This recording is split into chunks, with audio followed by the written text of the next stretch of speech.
Good morning, everyone. Welcome to a new week of morning studies and the exciting world of biblical chronology, the chronology of the kings of Judah and Israel. And of course, we're in Second Kings. We've been studying through that. But before we open God's Word, let's have a word of prayer. Dear Father in heaven, we are so grateful for your salvation and for the opportunity to study together, to learn of you, to be drawn close to you. And we pray for one another. You know the struggles that we face in this world. We are thankful, Lord, that you died for us and that you are seeking a relationship with us. And we just ask, Lord, that as we open your word, that your Holy Spirit can speak directly to us and that we can see not just information, but that we can see Christ, that he died for us. And so we invite you into our presence through your Spirit, into each of our hearts and minds, and to guide and direct in this study. And we pray this all in Jesus' name. Amen. Okay, so I had, working through this chronology of the kings of Judah and Israel over, when I really first seriously started looking at the chronology of the kings of Judah and Israel, that would have been in 2012, early in 2012. And part of that came from, of course, it came from a study of the 2520. So, as you know, I was in Oklahoma in November of 2010 at the prophecy school that they had there with all these different ministries.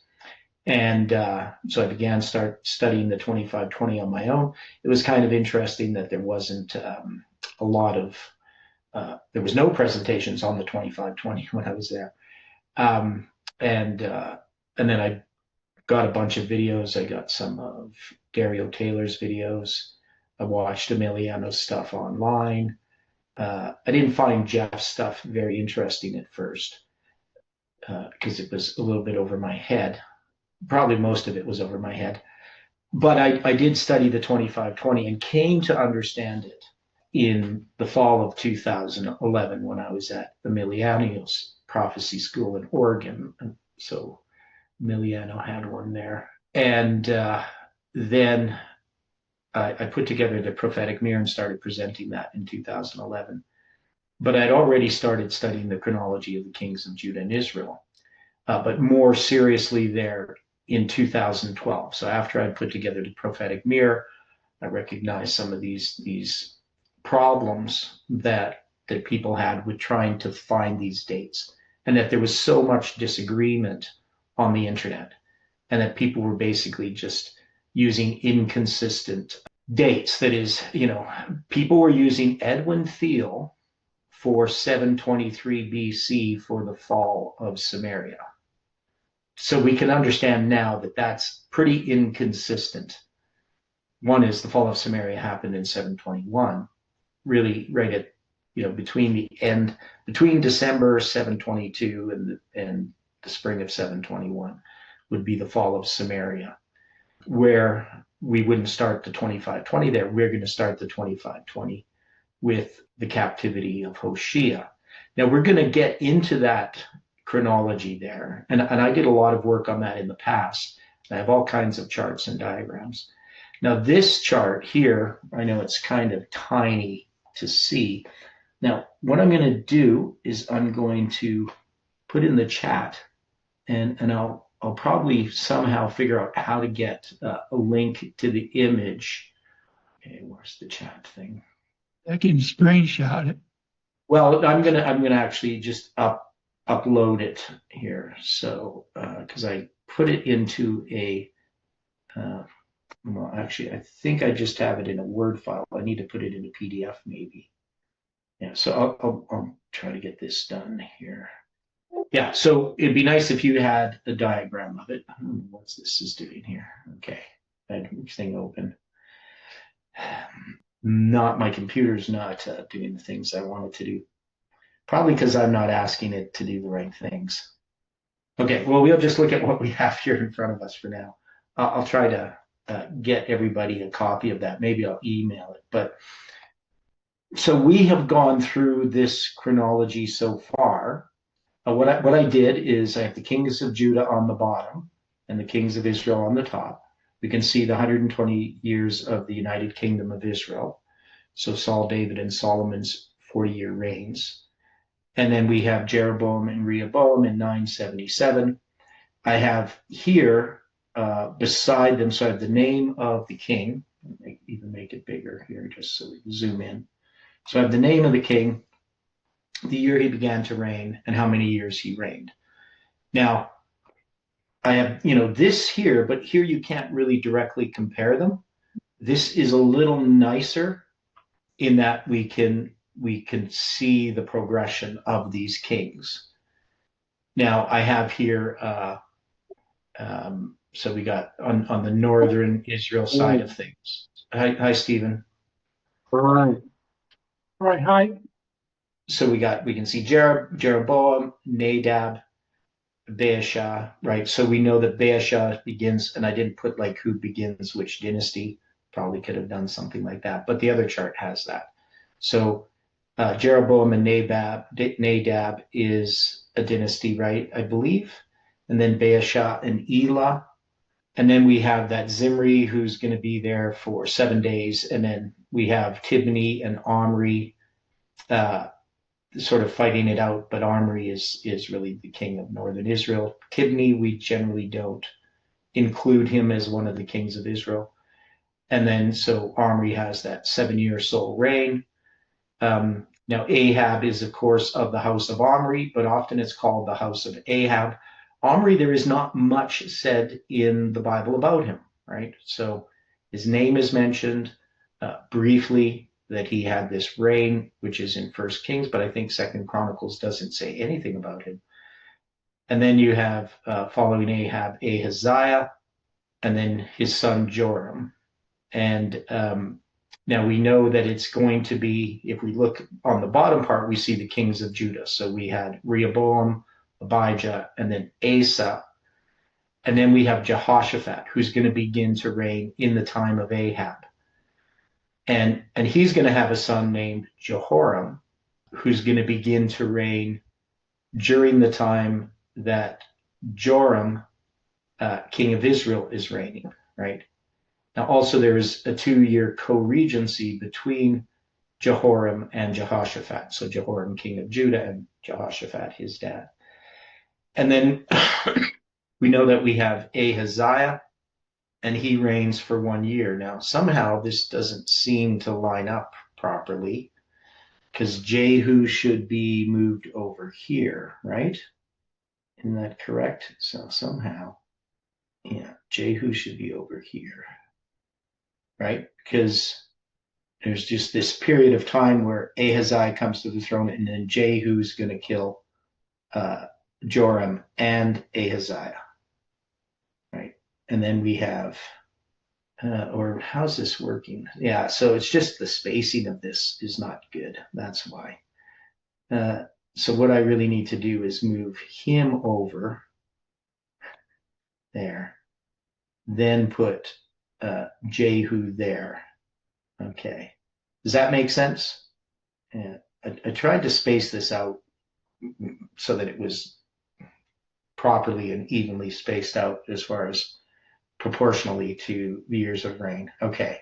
So we got Jehu. So he's going to kill Ahaziah and Joram. And then we're going to have Athaliah, and she's going to be reigning for 6 years. And then we're going to have Joash begin to reign. And you can see these really aren't spaced exactly correctly, but let's see, I could probably move him over a little bit. Yeah. And then we get Jehoahaz. And this is the history that we've been studying right now. So we have Jehoash, who's the same as Joash, but same name. And both of them also have it pronounced either Jehoash or Joash. And they're going to have a bit of time that their reigns overlap, a 2-year period. And then we have Amaziah, right? And we're just getting into Jeroboam and Uzziah. Okay, is that any thoughts about this chart and how is this helpful? This chart, how we're looking at it, does this give us a bit better picture than just looking at this? Well, I like both of them because the one with the text where you can find the text helps too. Yeah. So I think both are helpful, in their own way, right? Now we're going to be running into this interesting period. So just looking ahead, we're going to have an interregnum period. So here's where these kingdoms start to break down. This dynasty, northern Israel, starts to deteriorate in this history. Some very short-lived dynasties, if you want to call them that. And you're going to have this, this interregnum period or year of, what did he call it? Year of chaos, or what did you call it, Stephen? Anarchy. Anarchy, yeah. So you have a period of anarchy, okay? So in northern Israel, it's just they don't have the kingdom united, right? So for instance, when we get to that 9-year interregnum of Hoshea, he is a king, right? I mean, he does have a territory, and it's what's it called? We will run into the phrase somewhere along as we're reading. I think it's Hebron or something like that. He's reigns in, is it Hebron? I'm trying to remember, but anyway, we'll run into it. So there are times when during that interregnum that northern Israel is not united under one king, but it doesn't mean there isn't a king, right? It doesn't mean he's not a king of some sort. It's just that his reign over Israel is what's counted as the 9 years. So we can see there's really like an 18-year period from when he kills Pekah until he dies in captivity. Now that's the other thing about Hoshea, and just something, Dwight, because you looked at a bit with Hoshea and what was happening with the northern kingdom, and Stephen as well. With Hoshea, he's going to be taken captive in 723. Now, why is he considered reigning, even though he's in captivity until the fall of Samaria? Isn't it because he's allowed to return? He doesn't return. Okay. So Shalmaneser takes him captive, but when Shalmaneser dies, Sargon II takes over. And it's my belief that when Samaria is destroyed, that then Sargon is going to kill Hoshea. Doesn't say that in the Bible. But remember when Jehoiachin is taken captive, he's in prison, right? He's being, fed by the king, him and his sons. Now, why would a king? Why would Shalmaneser V? Why would he keep Hoshea alive? And in the case with Nebuchadnezzar, he takes Jehoiachin captive and he keeps him alive. But probably get some information out of him. Get some information out of him.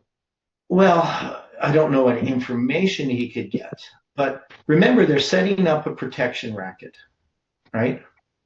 So they either, in order to get money from a nation, you either have to have a king in place that you have placed there, or a king that's going to submit to your authority and pay you the money, right? So you don't burn down their bar or restaurant or whatever it is, like the mafia.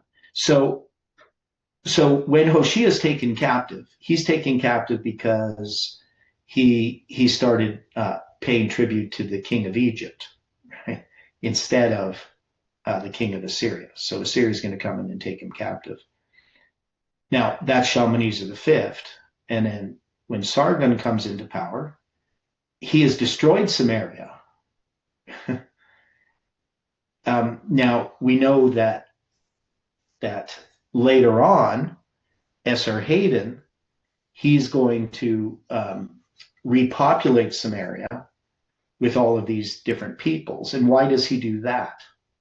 If we think about the protection racket, what is he doing? So there's no use for Hoshea to stay alive. So he's going to be alive during that time that he's in captivity, right? But the Bible doesn't say it explicitly, but it would be when Sargon comes into power and destroys Samaria. There's no point in leaving Hoshea alive, right?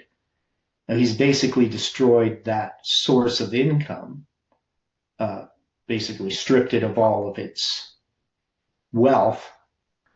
But Esarhaddon's going to come and put people back there. Now, why would Esarhaddon do that? Hey, Jeff, what? Oh, nothing. Okay.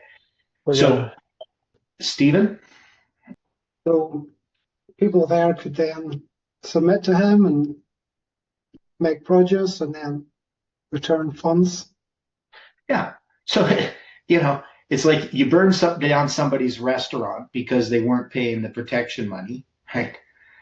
But you still need a restaurant to get money. So you decide, to fund somebody who's going to build up that restaurant again so that you can have that. And restaurants, of course, are also used for laundering money as well.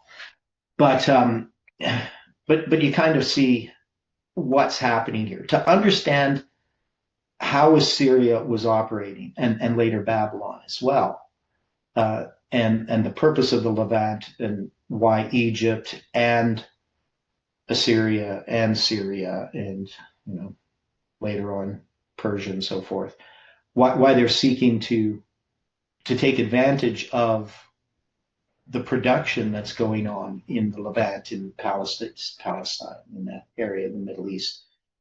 That's what's happening now. Israel is going to be basically fail to exist as a kingdom, as a part of God's people. But later on, the Samaritans are going to occupy that area. That's under Esarhaddon.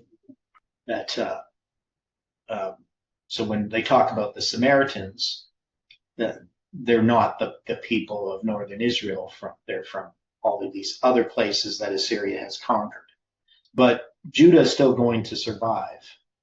Now it's going to go into Babylonian captivity. Then it'll be freed from Babylonian captivity. They'll be allowed to return.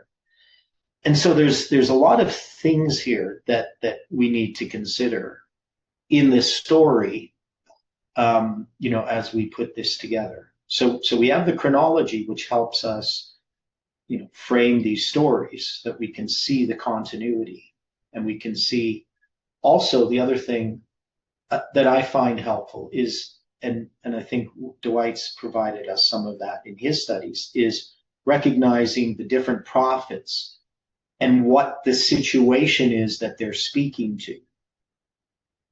So often I'll just say for myself, when I read the Bible in the past and you're reading Isaiah or you're reading Ezekiel or Jeremiah, and you don't fully understand where they are writing from, you have a hard time really comprehending what they're saying, right? So knowing this history helps us understand, first the immediate application of that prophecy, but also the typology that's being involved in those books of prophecy, right? So when you understand that, Hosea, the book of Hosea is written he's going to start writing when? In the time of, what's the first king that he's writing in the time of Dwight? Hosea. It's in the time of Uzziah, right? There's Dwight there. Stephen, do you remember Hosea when he begins his prophecies? Because it's before the fall of Samaria, but it's quite a bit before. You guys there? We're out to step away there. Sorry, what are you saying? Hosea. When does he begin his prophesying? I can look it up here, but I know Dwight had Yeah, Uzziah, right? He's going to start in the time of Uzziah. So he's going to prophesy Uzziah, Jotham, Ahaz, and Hezekiah of Judah, and in the days of Jeroboam the son of Joash. So if we looked at this chart, he's going to begin prophesying sometime after 810 BC, right? And before the period of interregnum, that 11-year period, which I didn't put the starting point as, but that would be like 882, or no, 782, pardon me. So sometime between the 790s to the 810s, or I guess the 808s. So probably, 790 to 800, somewhere around 800, he's going to begin prophesying. And he's going to prophesy into the time of Hezekiah. So Hezekiah is going to begin reigning in 727. So Hosea is prophesying for quite a long period of time, right? That's basically, 70 years, roughly. Correct?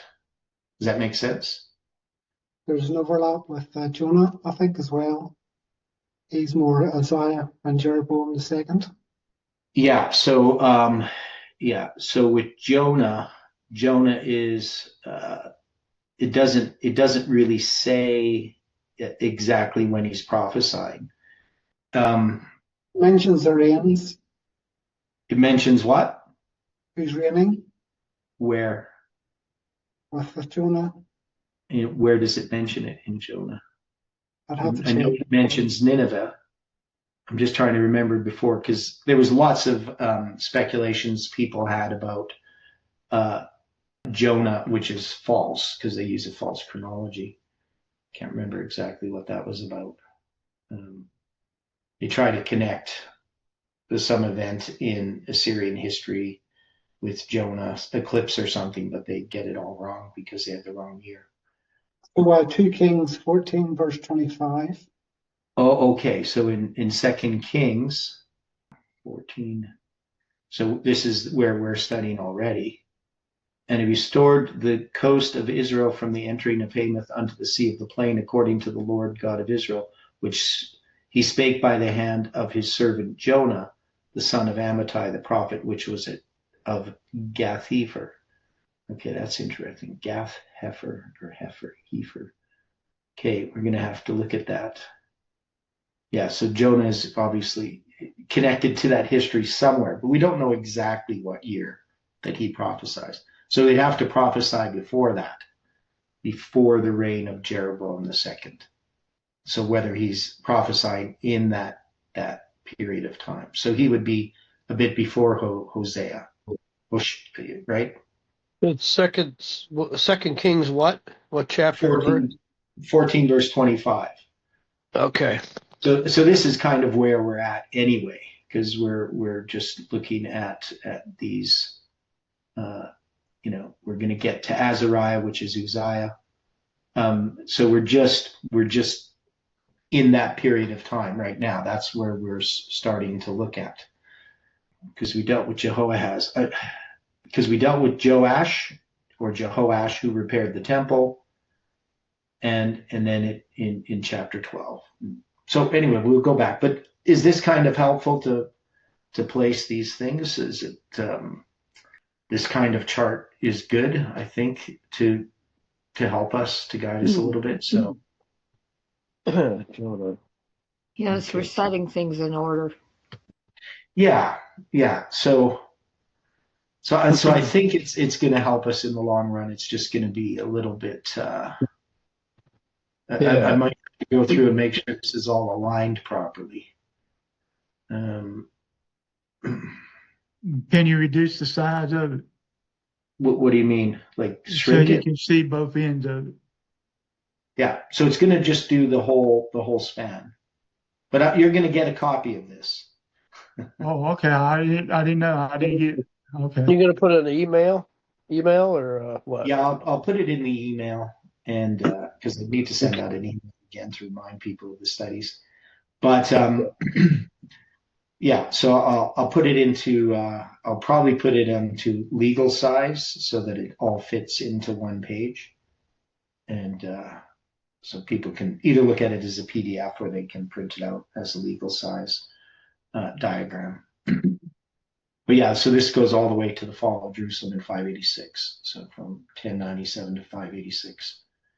And I put the 390 years and the 40 years of Ezekiel in there. So I'll just double check to make sure that everything's correct before I send it out. Okay. So let's go back to where we were studying. I do have some other diagrams too that we will look at, which I put together. But I think that one's probably the best. The other ones will just show the little blocks of time. Okay, so we had started looking at Amaziah. So the death of Joash we had addressed. And then it's going to move to Jehoahaz in Israel. So Joash there is in Judah. He's going to end up killing the prophets of the Lord, right? And we had addressed that last Thursday, where Stephen had looked at the statement in the spirit of prophecy, where it talks about Zechariah, the son of Berechiah, that Jesus refers to, that he's killed between the porch and the altar. And so that would have been by Joash that death occurred, right? Did I get that right? Yes. Okay. So that's an interesting detail. And often we just, we'd read about that. We'd say, oh, Jeremiah or Zechariah, the son of Berechiah. We'd think, oh, that's the book, the one who wrote the book of Zechariah, but it can't be because we don't have a king of Judah at that time to kill him. Plus, it's going to be under Joash, and Ellen White's quite clear of when that is. So we addressed this whole idea of the names of people, kings, that sometimes they have different names, such as Uzziah is also called Azariah, which is confusing, and sometimes people can have a different be a son of different people depending upon the context. And so that was where we were trying to address whether Jehu, being the son of Jehoshaphat, what was the name? It started with an N, son of Nimshai. Nimsha. Okay. Yeah, not something I would name my kid. Not a very familiar name. But yeah, so whether that is he's called that because of that he is actually a son of Jehoshaphat, king of Judah, or not, it's not ever stated anywhere that I know of, that nobody tries to make that connection.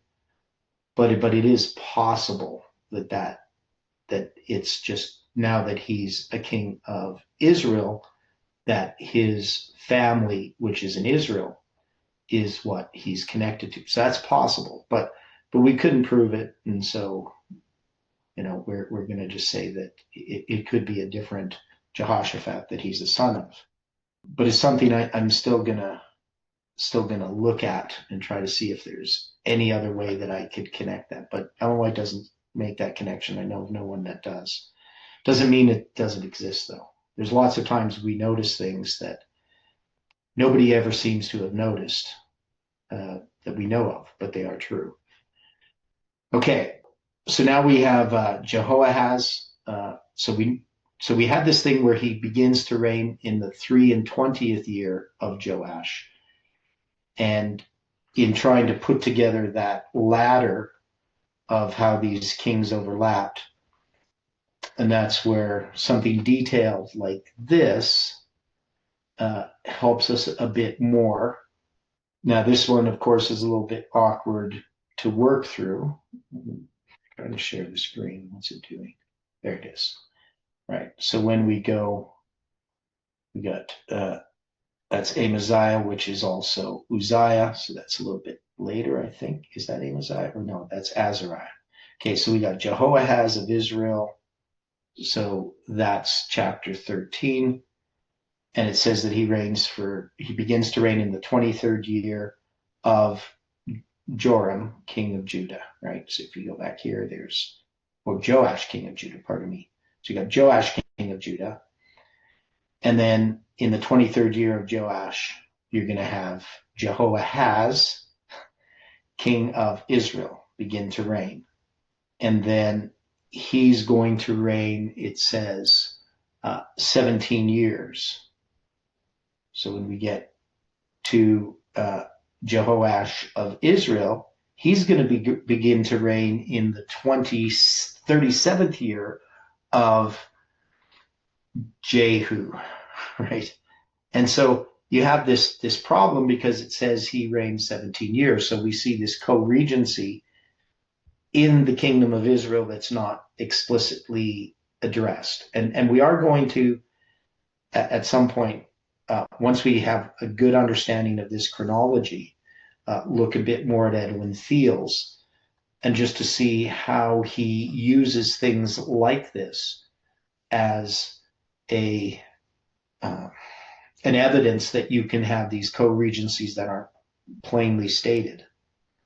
So, but the thing is, it is in some ways plainly stated by saying that it's in the 37th year, because if he's going to begin reigning in the 23rd year, and then he's going to reign 17 years, you would have to argue either it's a typo, which we don't believe that it is, or that they're by telling you that, they're telling you that there is this co-regency in northern Israel with Jehoash, king of Israel, who begins to reign in the last few years of whose reign is that again? Is that Jehu's?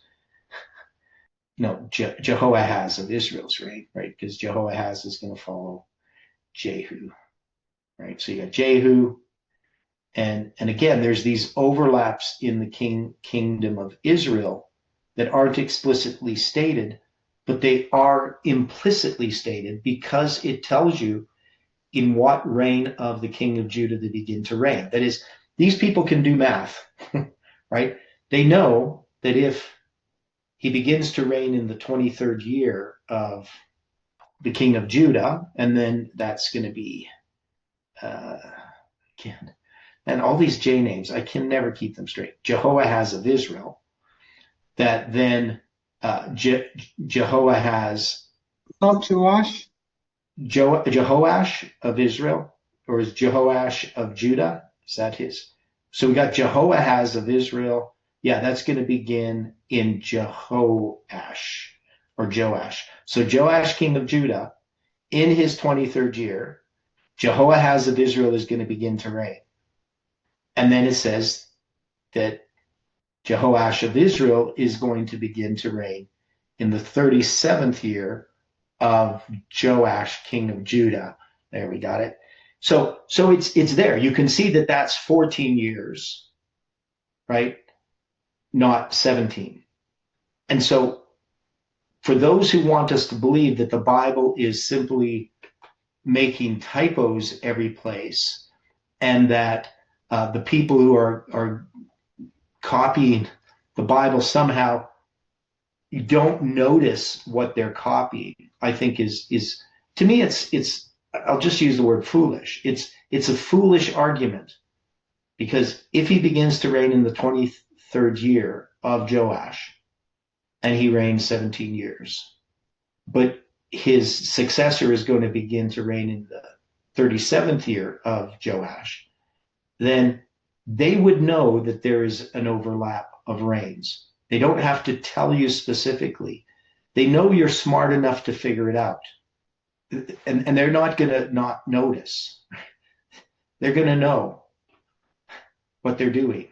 To me, it's just, I have a really hard time understanding why people would just say it's a typo. But if it's a typo, then there's so many typos that people have allowed to go unnoticed in the scriptures. I think that's highly unlikely. They would have, if they thought it was a typo, if the copiers thought it was a typo, they would have corrected it. They would have said, oh, somebody made a mistake. But it also creates problems when you think that people are going to go, that people are, so we have this thing that Theo does. So he says, oh, we got all these typos. And then when there's something that obviously can't be a typo, like Hosea or Hoshea and Hezekiah's synchronism, which is mentioned twice, definitely can't be a typo. He just says, oh, that's somebody trying to correct the scriptures. And so that shouldn't be part of the Bible. Do you see the problem with that type of reasoning? That they're going to correct something that, like, by adding something to the text, but they're not going to correct these little typos? You know, do you see the contradiction that exists in that thinking? Because I didn't explain it well. But you understand the problem with that type of thinking. Wishful thinking. Yeah, it's illogical, right? It's like, yeah, there's going to be all these little typos that they don't try to correct, but then they're going to create bigger problems by adding a whole bunch of synchronisms to the scriptures, you know, to try to fix the problems. You would just fix the typos, right? But they're not typos, right? That's my point, is that these can't possibly be typos. You can't have your cake and eat it too, right? Which is what Theo is trying to do. And again, it's trying to fit in a theory regarding Assyrian chronology, which is pretty sketchy, based upon a reading of an Assyrian document. It's basically a cuneiform writing that is kind of fractured and hard to read, and has different interpretations of that reading. And then it's in another language, and you're trying to say it refers to a particular king, to King Ahab, when it's not likely that it actually refers to Ahab, right? So he's going to date the Bible based upon this sketchy bit of data, and then have to say that there's all these problems in the biblical text that we have to correct so that we can support the biblical story. And it ends up undermining the scriptures rather than supporting the scriptures. So these are the types of problems that that we face. So the difficulties in the text. Do difficulties in the text exist? They exist because our understanding is incomplete. It's not that the text is wrong. The problem is that we are wrong, right? So we're always corrected by the scriptures. We don't use our understanding to correct the scriptures. It'll be always the issue. Yeah, and if we even look at the law as a mirror, we can look in the mirror and see ourselves as sinners, and we can think the problem is with the mirror, or we can really recognize that the problem is with us. Fixing the mirror doesn't change us. Fixing the scriptures doesn't change reality. It actually makes it worse. So, and that's why we're sorting through this in the way that we're doing. One is we can start to see that there's consistency with the scriptures on how it addresses these types of issues. And so, if they had just said, he reigned 14 years in Samaria, we could say, that would have fit. But there is a reality that he doesn't. He reigned 17 years because there's going to be an overlap of his reign with his sons. Right? At least that's how we look at it. Now, we're still going to go through this in a lot more detail as we move on. So we have this battle with the Syrians. Then we have Jehoash reigning in Israel, so this different Joash. In the 37th year of Joash, king of Judah, began Jehoash, the son of Jehoahaz, to reign over Israel and Samaria, and he reigned 16 years. Okay. So this is one of the things that, is pretty clear. If his dad began to reign in the 23rd and he begins to reign in 37th, then his dad must have reigned 14 years. But it says 17. And now he's going to reign 16 years. Now, in his, Jehoash of Israel, his reigning 16 years just fits fine. You're going to have Jeroboam II begin to reign and that's going to be in chapter 14. But before we get that, we got to go to Amaziah, king of Judah. So in the second year of Joash, the son of Jehoahaz, king of Israel, reigned Amaziah, the son of Joash, the king of Judah. So Joash, the son of Jehoahaz, who's the king of Israel, in his second year, Amaziah, the son of Joash, king of Judah, begins to reign. Okay. So we just go back, we look at this chart. So here we have this point. So the second year of Joash, the son of Jehoahaz. So that's now we know that we have the 37th year of Joash, right, of Judah, that Jehoash of Israel is going to begin to reign. So that's going to be, and he's going to reign for 17 years. So that means when Amaziah of Judah begins to reign, and his dad has reigned 40 years, then you can see this overlap here, that this second year of reign is going to be like in the 39th year. So his 17th year overlaps here, right? So it's going to be here in the 17th year of him, that is Jehoash of Israel, that Amaziah, king of Judah, in the 40th year of his dad's reign, begins to reign, right? So that's going to be the accession year of Amaziah. So you see the necessity of that he begins to reign in the 37th year, but it's in the 40th year that his son. So how did we do this here? Yeah, so we're going to have Amaziah, and that's, so he begins to reign, that is Jehoash begins to reign, so he has his second year.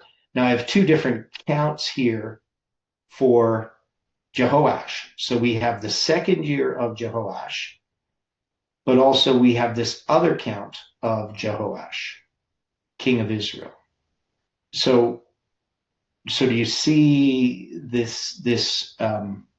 Well, we're going to have to see this as we go along. So you can see how we have two different ways Jehoash's reign is counted. Here, when it talks about the second year of his reign, that's the second year of his co-regency, right? So he has a co-regency with his father. Now, why didn't they say in the 17th year of Jehoahaz, king of Israel, that Amaziah of Judah began to reign, right? They could have said that, right? Because remember, when we looked at chapter 13, go back here. So again, we got the 23rd year of Joash, son of Ahaziah, king of Judah, Jehoahaz, son of Jehu, began to reign. So Jehoahaz begins to reign. He's going to reign 17 years. And then in chapter 14, we now have, in the second year of Joash, the son of Jehoahaz, king of Israel, reigned Amaziah, the son of Joash, king of Judah. Now, it's actually in that second year of Joash, the son of Jehoahaz, that is Joash, the king of Israel. It's actually in his second year of his co-regency that he begins to reign. So he was 25 years old when he began to reign, and he reigned 29 years in Jerusalem, and his mother's name was Jehoiada of Jerusalem. So when we get to, right, so we got that overlap. So we're going to have to deal with this puzzle. I want us to understand it. I want to understand it. Now, what we're going to notice then is the next, so we got Amaziah. So the next king that they're going to mention is Jeroboam II of Israel. So since Jeroboam II of Israel is going to, his dad's going to reign for 16 years in 2 Kings 14, verse 23. And so we're going to read through this again. But it says Jeroboam the second reigns in Israel. In the 15th year of Amaziah, son of Joash, king of Judah, Jeroboam the son of Joash, king of Israel, began to reign in Samaria and reigned 41 years. So one thing we know is that this fits with the fact that we have the 15th year of Amaziah, but that basically those reigns are starting roughly at the same time, but they're staggered. So I'll go back here to this diagram. So this is where all of these little details we need to pay attention to them. So again, we look at this chart. We can see that Amaziah began to reign in the second year of Jehoash, but we know that there's an overlap of Jehoash and his dad Ahaziah. No, not Ahaziah. What's his dad's name again? Jehoahaz. Right, Jehoahaz. I got the Ahaz backwards. Jehoahaz, right, is going to reign in the 23rd, and you got the 37th. So we know that that's where the overlap is, because Joash of Israel is going to reign 16 years. So that means that second year of Amaziah cannot be counting here, right? Because it's going to be in the 5th year of Amaziah that Jeroboam the second of Israel is going to begin to reign. So we can see they overlap here. So we can put the pieces together and they're going to fit, right? So that's really the first year, even though it says it's the second year. It's the second year of his co-regency, but it's not the second year of his actual reign. So that creates a confusion, but you can see here that Jeroboam reigns 15 years, or not Jeroboam. So Amaziah reigns 15 years, and then Jeroboam begins to reign in the 15th year of Jeroboam, right? Well, he reigns more than 15 years. He's going to reign for whatever it was, 29 years, right? So we see that Judah becomes the stable ladder upon which the kings of Israel are attached. So this shows us that we have to use the kings of Judah as the main measuring, the ruler, the ruler measuring the rulers of Judah, and that the kings of Israel are attached to them. So it's helping us place these, but that Israel is not meant to be just totaled together like the kings of Judah are. And again, the only place in the kings of Judah that we have a co-regency that affects the count is the one with Jehoshaphat and Joram, that 2-year co-regency. Otherwise, the kings of Judah just can be added together. But that one is so very implicit. It's not explicit, it doesn't say it, but it's so very implicit that we can't ignore it, that there is this co-regency. Now we could say it's explicit and it says while he was reigning, right? So in a sense we could say it's explicit, but it doesn't tell us exactly how many years they co-reign, right? So it does tell us that they have a co-regency, but it doesn't tell us how long that co-regency is. We have to do the math. But that's the only co-regency in the kings of Judah that would need to be noticed or need to be mentioned.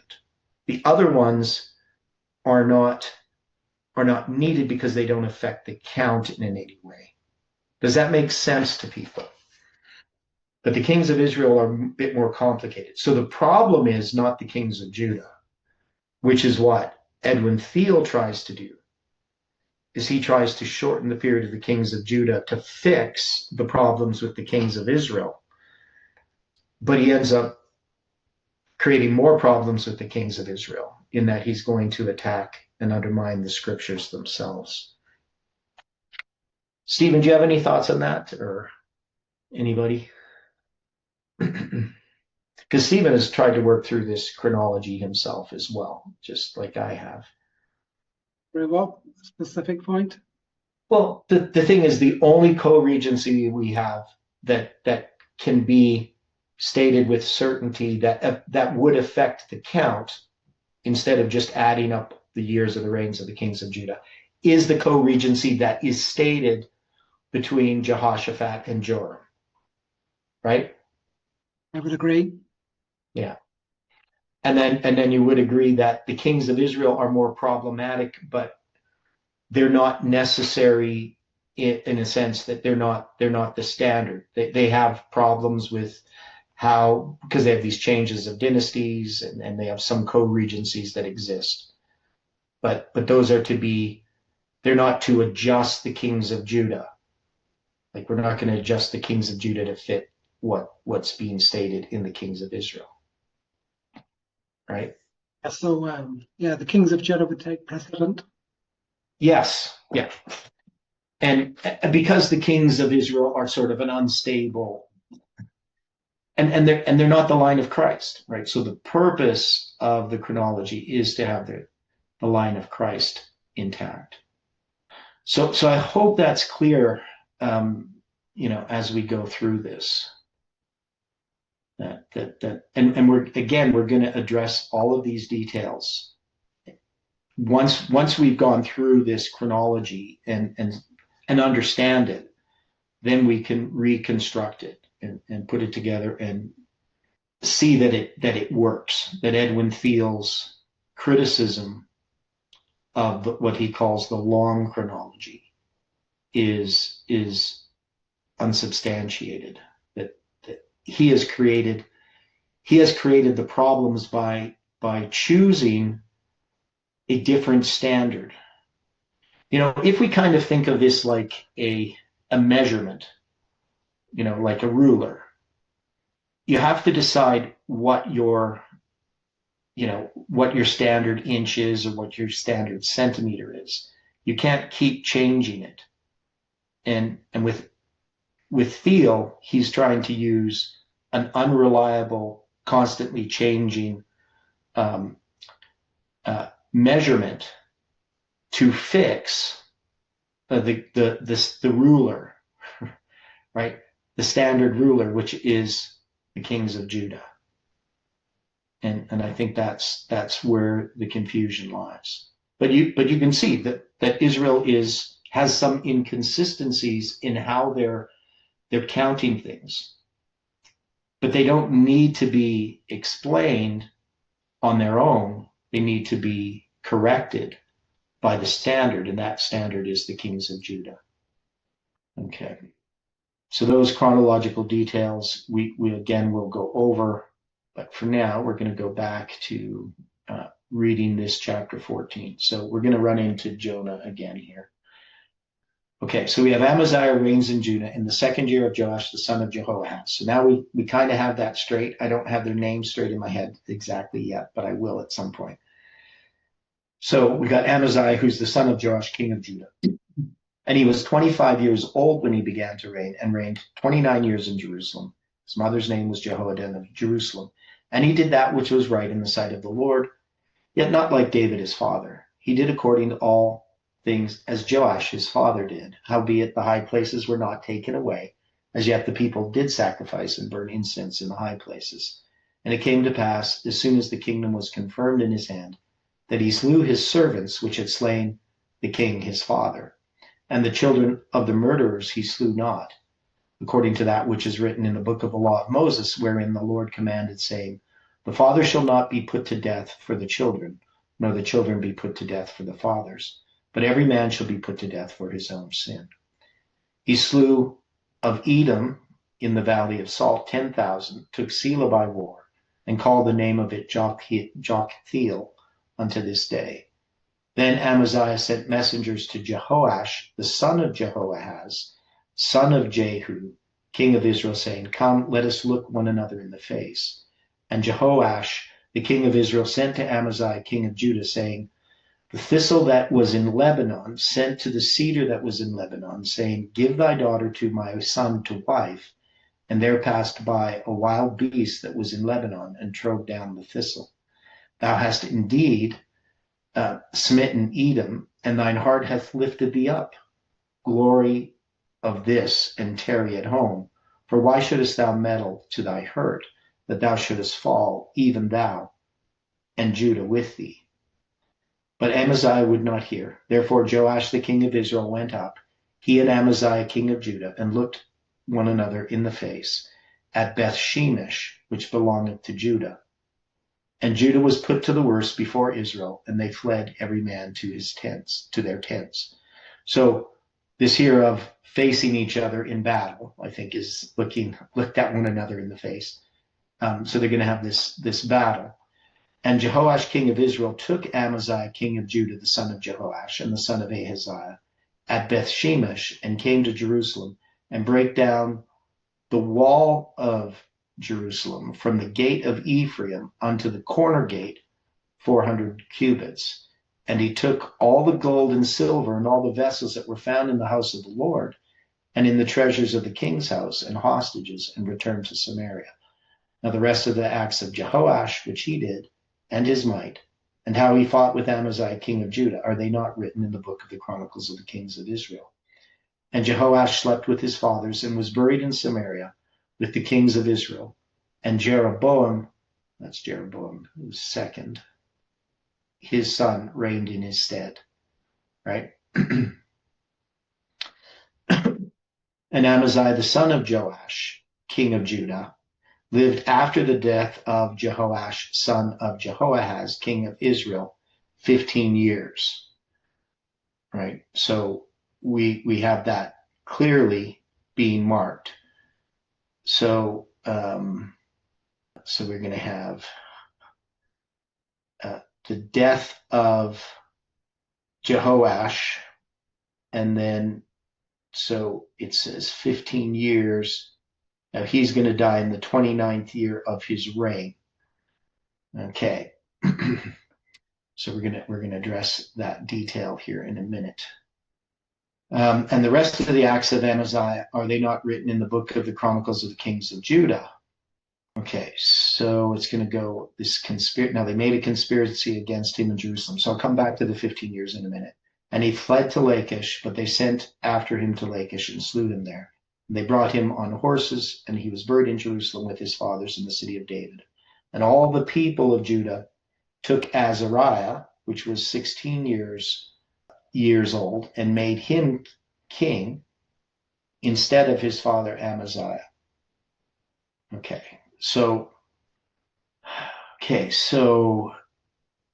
Amaziah, the son of Joash, king of Judah, lived after the death of Joash, son of Jehoahaz, king of Israel, 15 years. Okay, let's look at this detail. Okay, so we're going to have the death of Joash, the king of Judah.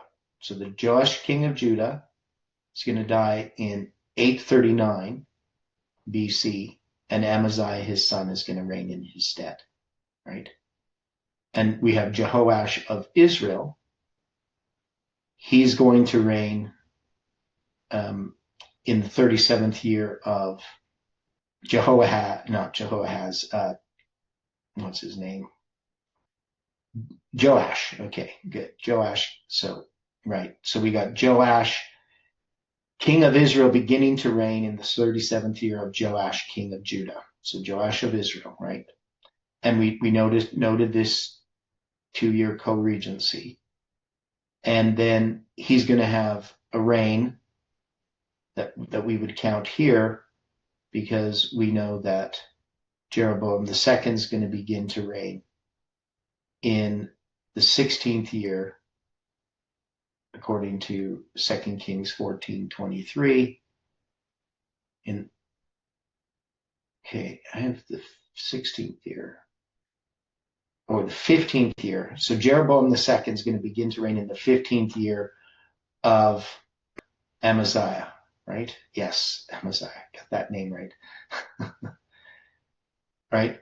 Now, but he's in the 16th year because his dad reigned 16 years that he's going to begin to reign. So we got Jeroboam II reigning in that period of time.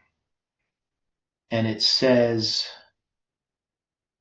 so Amaziah, son of Joash, king of Judah, lived after the death of Jehoash, son of Jehoahaz, king of Israel, 15 years. So we're going to have the death here in the 15th year of Jeroboam. And then it says he's going to live for 15 years. So that's going to be, man, names cause me, yeah. So Jehoash slept with his fathers. Let me see, where is this here? Yeah. And Amaziah, son of Joash, king of Judah, lived after the death of Jehoash, son of Jehoahaz, king of Israel, 15 years. So that means there's going to be 15 years with the beginning of the accession of Jeroboam II, where Amaziah is going to continue to reign for 15 years. So you would count this 1, 2, 3, 4, 5, 6, 7, 8, 9, 10, 11, 12, 13, 14, 15. So he dies in the 29th year of his reign. Okay, Angela has a question. So that 15 years is an inclusive count, is all I'm trying to say here, right? Because we would count it 14 years, but they're going to count it 15 years. So we have these types of counts. Yeah, so Angela asks, I wonder whether Beth Shemesh, the house of the sun, the passage of the Sunday law, in which there will be a clash between the true servants of God, the impostors. Interesting that the king of Judah, Amaziah, is taken in the 13th verse of 2 Kings 14. Okay, so what I think Angela is suggesting is this conflict between the king of the north and the king of the south. That is, it's a type of civil war that's going on. Remember, they had been cooperating earlier on. Now the king of Judah is going to want to have war with the king of Israel. The king of Israel says, you're going to lose. You know, it's not going to look well for you in Judah if you come to fight against us. And the king of Israel was right. So, and that is, they meet at Beth Shemesh. That is what Angela is saying, is that Beth Shemesh in 2 Kings 14 verse 13, go there so you can see it, is the house of the sun, right? Shemesh is son, Beth is house. So Jehoash, the king of Israel, took Amaziah, the king of Judah, the son of Joash, the son of Aaron, at Beth Shemesh, and came to Jerusalem and break down the wall of Jerusalem. So the question is, does this have to do with the Sunday law? So we have the king of Judah challenging the king of Israel. Now, so what you suggest is the true servants of God and the impostors.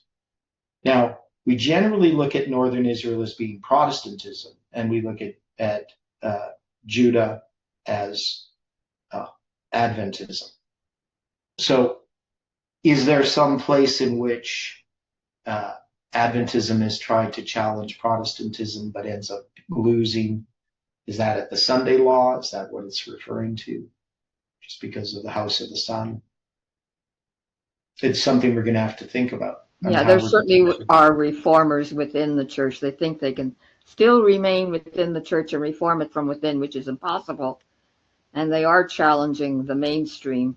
Like most of the people in the corporate church seem to be wanting, or at least complying with, the garbage that has entered the church that has totally corrupted it. Yeah, well, see, the problem, because we can focus upon the church, but the reality is that the church is not what gets saved. Individuals get saved, right? So reform, as I've said before, like unity is an individual work. The work of reform has to begin with the individual. when we try to reform the church, or we look at the church as the problem, then we're never going to be truly reformed. And that's the problem I see with Adventists, is that we generally focus upon the problem with the leadership of the church as if that has something to do with my personal individual salvation. And it has nothing to do with it. What the church does has nothing to do with my own decisions. But people think if they can reform the church, then somehow they don't themselves have to be reformed. Right? That the problem is the church. But the problem isn't the church. The problem is me. Right? If I'm lost, the church has not caused me to be lost.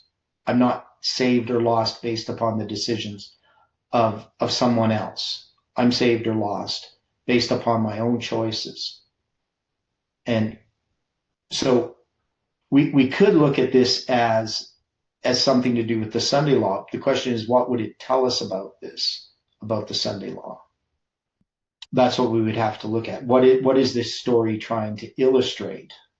What truths are being unfolded in this story? But yeah, we can't look to the church to reform, and the people that are trying to do that are complaining about the church and thinking the problem is the leadership and so forth, just are focusing on the wrong problem. Now, these illustrate groups or ideas within, the history of the world. So, I mean, we could take this whole story of whatever their names are, Joash, king of Israel, and Amaziah, king of Judah, and we could apply it to this movement. Right? We could maybe find this fits on a line with the movement. We haven't spent enough time with all of the symbols here. So it could be that. We could zoom out and say that it's a battle that occurs within Adventism, conservative and liberals. We could zoom out further and say it has to do with Protestants and Adventists, right? Maybe there's other applications that could be made. So those things that we're all going to have to address as we put together this history. So we got all the acts of Jehoash, which he did. Jehoash slept with his fathers. Amaziah, the son of Joash, king of Judah, lived after the death of Joash. We dealt with that. The rest of the acts of Amaziah, are they not written in the book of the Chronicles of Kings of Judah? Now, they made a conspiracy against him in Jerusalem, so it's going to be dealing with his death. He fled to Lachish, but they sent after him to Lachish and slew him there. And they brought him on horses, and he was buried at Jerusalem with his fathers in the city of David. So here we have these horses, which we could have some symbolism to Islam, maybe. Right? We'd have to look at the context. Horses can also just represent, but usually they're connected with chariots, horses, ships, with battles. All the people of Judah took Azariah, which was 16 years old, and made him king instead of his father Amaziah. And he built Elath and restored to Judah after that the king slept with their fathers. So he's going to be 16 years old. He's going to be made king. And so we got this Azariah. Now, Azariah, we're going to find out, is who? Who is Azariah? Isaiah. What's his name? Uzziah, right? So we generally know him better as Uzziah, king of Judah. And he's going to reign for how many years? He's got a pretty long reign. Is it 52? Yeah, so 52 years. So that means he's going to die when he's 78? No. 68? Yeah, 68. Okay. I was thinking of, what's that? No. Because he's 16 when he begins to reign, and he reigns 52 years. Yes, but the first 12 years is under a regent. Oh, right. Okay. So how old is he then when he dies? 6. How old? 56. Okay, so 56. So, yeah, so we're going to have to figure this out because I forgot about this part. So when we count his reign, though, we still count the 52 years. So that means, okay, so another puzzle that we're going to have to unravel as well. Yeah, so he was 16, nearly 17 when he began to reign. And that's going to be in 2 Kings chapter 15. That is going to, in the 27th year of Jeroboam, king of Israel, began Azariah, the son of Amaziah, king of Judah, begins to reign. So he begins to reign, though, when he's 4 years old under regents, right? So that's going to be, okay. So here they mention him 16 because of this 12-year co-regency or under regents. It's not really a co-regency. He's got regents. So he's king, but he's 4 years old. Now this, I believe, is one of the problems that Theo runs into, is he has a real problem trying to shorten the reigns of the kings of Judah because you have these ages that are given, and it makes people sometimes not just too young to have children, but having children before they're born, which is pretty difficult. So that's one of the problems Theo runs into. So he's going to have to say that the ages that are given in the scriptures are really just typos, right? They're not correct. Okay, so, and then Adja says, I think the statement about Amaziah that he did what was right in the sight of the Lord, but not with a perfect heart. Intriguing. Okay. Yeah.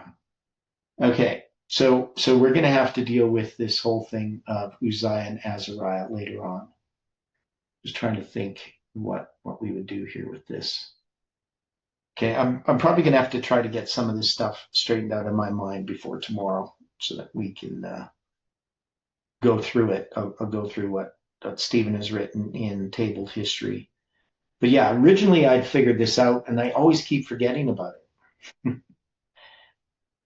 And Uzziah is one of those names that does stick in my mind because of the book of Isaiah and the year that King Uzziah died, right? That Isaiah is going to have that vision of chapter 6. So that's one name that sticks in my mind. But these other names, they don't stick very well. So many similarities in these names, but I'm gonna work on it. I've worked on my guitar students, and I've got their names down. I only have like 20 of them, but so there's a bit more kings of Judah and Israel than there is my guitar students. But I'm pretty sure I can figure it out.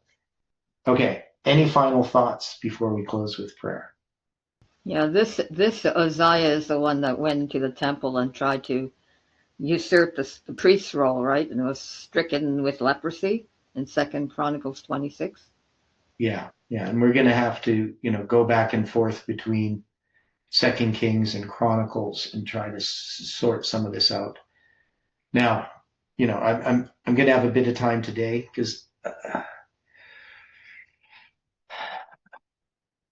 I'm probably going to go for a walk later, but yesterday I spent most of the day writing. So I wrote 13 pages in my book, which is a lot. And I'm going to write some more on that, but I'm going to do some of the stuff with these charts and get stuff ready for tomorrow, which sometimes I don't like to do, but here I think we kind of need to have these diagrams and sort through this. Okay. But yeah, there's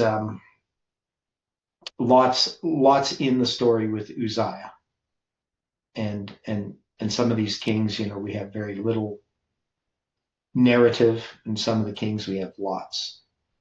Okay, so let's close with prayer. Dear Father in heaven, we are grateful for the time that we've had here this morning to study your word, and we just pray for your continued presence throughout this day. I pray for a blessing upon each person, and that you can help us in our personal study to know you. We ask, Lord, that we can be reformed, we can be changed in heart, that we can see our need and that we can see that you can fulfill that need. So I pray for each one. Bring us together again to study these things is our prayer. In Jesus' name, amen.